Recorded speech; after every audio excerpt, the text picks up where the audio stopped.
Good morning, Keith Tebow from FRCmedia. Thank you for joining us today. We're getting set for another school year. The public schools here in the city of Fall River will actually begin classes in less than 2 weeks on September 1st. Hard to believe that we're already at that point.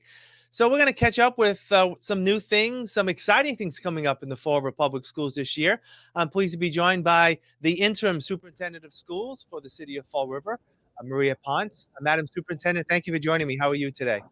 Oh, thank you for having me. I'm well, thank you. I'm very happy to be here and to be representing Fall Public Schools. Well, let me first ask you, you've been interim superintendent now for a little over a month. Obviously, you've been involved with schools for well over 30 years. How's the transition been for you in this new role as interim? Well, I'm not going to lie. It's been a very hectic month and a half. But as you said, I'm not a stranger to Fall River Public Schools. I've been around for a long time. It's the lens. I've been a teacher. I've been a department head, a vice principal, an assistant superintendent, and now looking at the district from the superintendent's seat is a little different. So that's been the adjustment, and really making sure that all the gears are working as we shift to opening in less than 2 weeks, as you've said. So it's been a good month and a half. Yeah. How's the cooperation been from staff and and teachers and everyone that you have to work with in this role? Well, I can't say enough. I mean, this is my district. I'm invested in it. This is my community, and I feel like everyone's been so supportive, from the central team to teachers to families and parents. I'm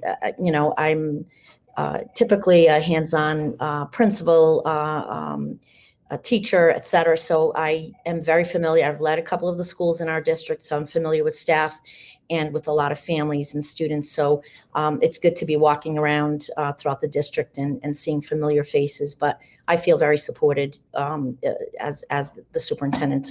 Everybody knows that it's a team approach, and I'm going to continue to lead by example and be inclusive. So I feel good about it. All right, let's get into the new school year that's coming up again, beginning on September 1st. I guess the big news item is going to be the opening of the new BMC Durfee High School, and we had the opportunity a few weeks ago to walk through there. It is a spectacular facility. Um, are things moving along? I guess give us a little status update. Obviously, people are moving in, things are getting installed, finishing touches are being made. So, what's it look like in terms of how things will start at Durfee beginning in September? Things are moving along. I will say spectacular is a good word. Every single time I walk in that building, and I've do it multiple times a week, I am in awe of the building that we're going to hand over to our staff and our students. It is truly amazing, very deserving for all of them. And the administrative team is in the process of moving in. Their offices are set up. I think that internet and their phone service was up and running yesterday in the new building. I think we're going to be in good shape. It's going to be down to the wire. They're due to be handing over the building to us on August 30th. With the exception of there are a couple of areas that will continue to be worked on, that we will have to navigate our way through. But for the most part, the building will be ready for students, for opening. We are looking at exactly what that's going to look like and how we will welcome kids back. I know that Principal Damaris is working with his team to create a plan. He's working with the tight timeline and figuring out knowing that staff and students, they have to familiarize themselves with the physical space as well as all the technology. Everything is technology based.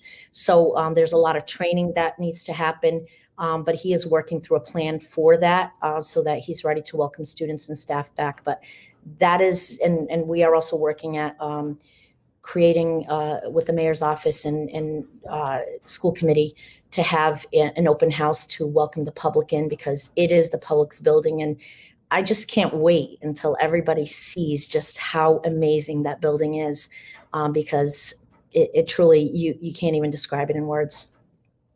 I'm sure there'll be some logistical challenges as students, work their way Mhm. through. Obviously, freshmen coming in, they may not have been in the old building at all, so they have those challenges as normal. But even for the students coming back, I'm sure there's going to be some challenges of finding their way. But that's, I guess, part of the exciting part as well, right? Finding their way in Absolutely. this new beautiful building, right? Absolutely.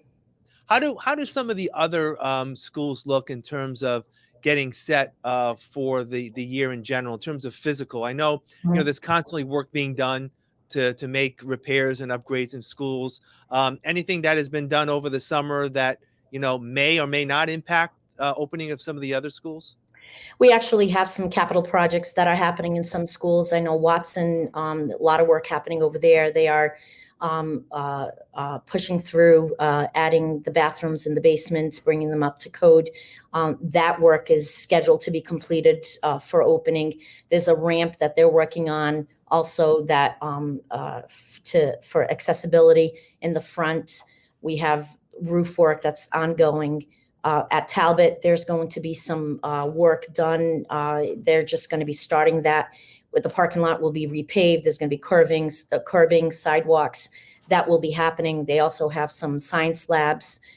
We repurposed science labs from Durfee because I'm not sure if you recall, but there was a flood there just a couple of years ago, and those science labs were fairly new. So we repurposed them to some of our other schools. Talbot being one of them. So they're being installed. The greenhouse from Durfee is being installed at Talbot also. We have science labs being installed at Henry Lord. We're also doing some work there with opening up an access road to make accessibility easier. We have like the typical, we have some painting happening at RPA, typical work that's typically done in the summer, but some bigger projects happening in some of our schools. So there's good work happening, and these ongoing projects will, Mr. Pacheco, we met yesterday. He's assured me they're not going to impact opening. Some of it will be ongoing, and they'll work around school hours. So we're in a good place, and buildings are being cleaned. Obviously, being very cautious about cleaning, and the procedures that we put in place last year are, continuing. Our custodial staff, I cannot say enough about them because they have been working through this whole, COVID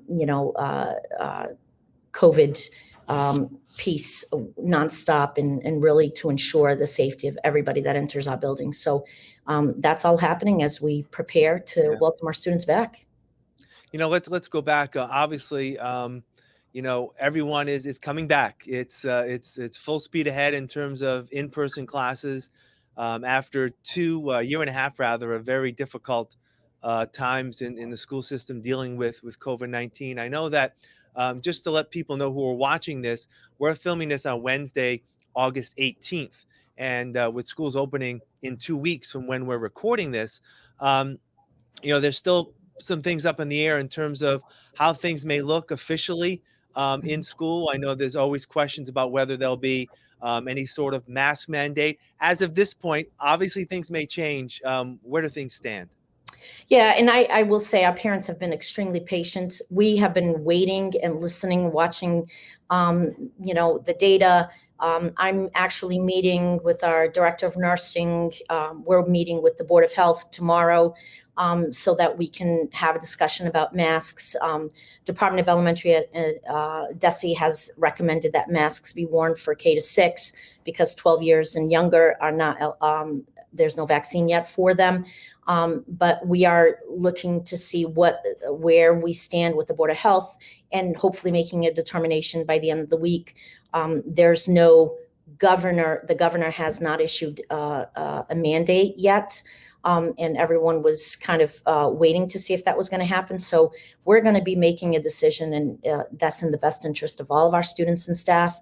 Our priority is to have everybody in school in person, and have everybody feel safe to be back in school in person. So, I will say people have been extremely patient and understanding of that. I think no one disagrees with the fact that our kids need to be in school in person. Yeah. So, I know that this entire process has been, I'm sure, frustrating not only for you, but other people who answer the phones there. I'm sure you get calls constantly, especially as we get closer. What's going to happen? What's the status? And you're right. A lot of people have been very understanding, but I'm sure you also understand there's a lot of frustration as well, right? From some Absolutely. parents. Yeah. Absolutely. Yeah. I'm a Yeah. parent myself. Like we all want what's best for our kids. 35 years, I've never met a parent who didn't want better for their child. It's natural to be afraid and to be anxious about opening of the year, especially after the 18 months that we've been through. So I just want to assure people that we're going to make our decisions based on what is best for all our adults, our students, so that everyone feels safe returning to school. Let me ask you now about teachers. Recently, the Board of Educators Association, representing teachers, approved a contract with the school committee for a new 3-year deal, which begins this year. One of the important things was changing the salary schedule in terms of paying teachers a little more to help retain them, but also recruit new teachers. There's always been a problem within the district of recruiting new teachers and retaining them because of the lower salary schedule. What are your thoughts about how that turned out? And I guess let me ask you, parallel to that, how has the process been in filling teacher positions as we head closer to the beginning? I will say that I was part of the process for the contract negotiations. We wanted to make sure we were bold in as we created a new contract in working with the bargaining unit to ensure that we were competitive, more competitive. We're still lagging behind some of our neighboring communities, but I think that with this contract, we're able to close, the gap and make us more competitive. Nobody goes into teaching for the money because you can't pay teachers enough for all that they do, but they also need to make a just wage. And if this is going to start closing that gap and giving them what they need so that they remain with us and we can retain our staff, that's a win for us. As far as hiring, we still have some teaching positions. We have about 35 to 40 positions currently still up. And I will say some of them are in the process of being hired. We don't take them down until they're completely hired. So those numbers fluctuate. And this is such a fluid time because every single day we're onboarding people. So teaching positions and para positions, we've had onboarded, for instance, 7 yesterday, I think, paras. So those are key areas that are crucial for our opening. I think that we're in a good place, but as we've heard everywhere, the pool is, shallow. Everybody is going for the same people because everybody's looking to fill their positions. So we're continuing to hire, and we have, a couple of, some of them may be coaches or interventionists, but we do have some classroom positions that are still open. Yeah. Let me ask you, in your role as interim superintendent, and obviously the school committee is going to set the agenda moving forward in terms of a permanent superintendent. Are you still working toward coming up with ideas on how to spend some of the COVID money, the ARPA money and the like, or is that something that you may be recommending to the school committee, but that may be something more for a permanent superintendent? How is that working out? Well, I mean, I'm in the role for the year and I'm going to do the work for the year. I'm not going to, I think that the school committee has been very supportive of that. We're going to work collaboratively with them. We have surveyed parents. We intend to get more feedback from parents in the community in regards to ESSER 3 funds. Certainly, I realize that some of the long range plans may be carried out by someone else. But for the time being, I've been entrusted into the role and I'm going to do whatever the role entails. So if that's putting a budget together that's responsibly fiscal and addresses the needs of all of our students, then I'm going to make that recommendation to the school committee. No decision is made in isolation by myself. So I'm comfortable that the school committee realizes that we have teams of people. We have a whole community out there that we need to be inclusive of, and we need to listen to, so that we can make decisions that are in the best interest of all of our students and all of our staff. All right. Before we wrap up, I just want to ask you: are there any other, new initiatives? I mean, obviously, the Fall River Public Schools. There's a lot of new initiatives every year, but some that may come to your mind that will be new for students and teachers that they can expect this new school year. Well, I think that we have, in addition to opening up a brand new school, we do have math curriculum that school committee has adopted for K-5, illustrative math. So this is something that was needed, and is something that we're excited about. Our teachers have been training to roll that out.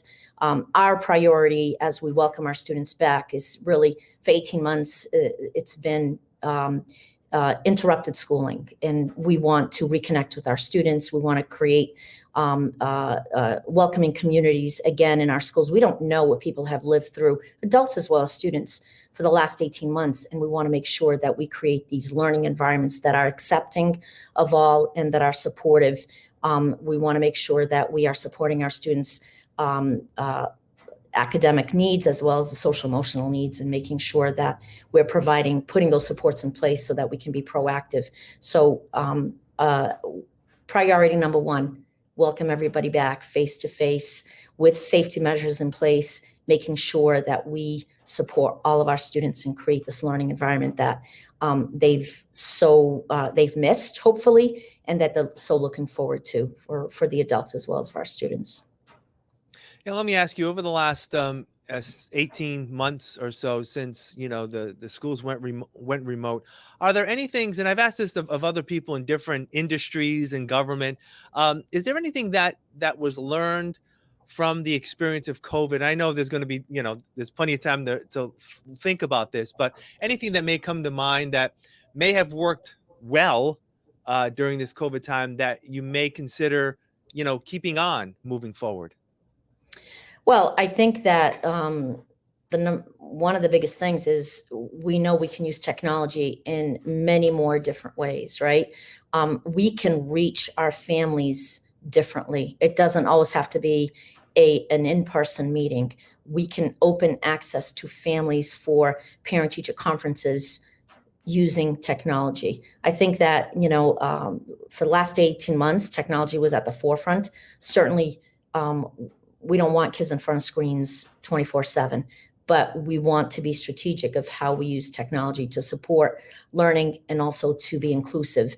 So that's a huge lesson learned. And our families, our kids, our staff became very, very tech savvy in a very short time. So we need to build on that and make sure that we're using it to widen our net and our reach, so that we are more inclusive.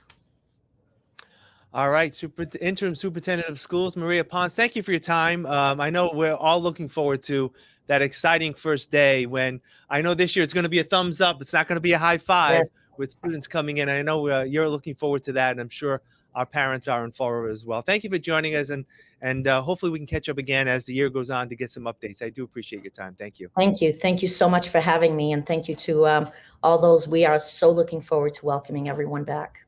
Thank you. Absolutely. Thank you again. All right, and thank you for joining us here today in FRC Media. I'm Keith Tebow. Have a great rest of your day.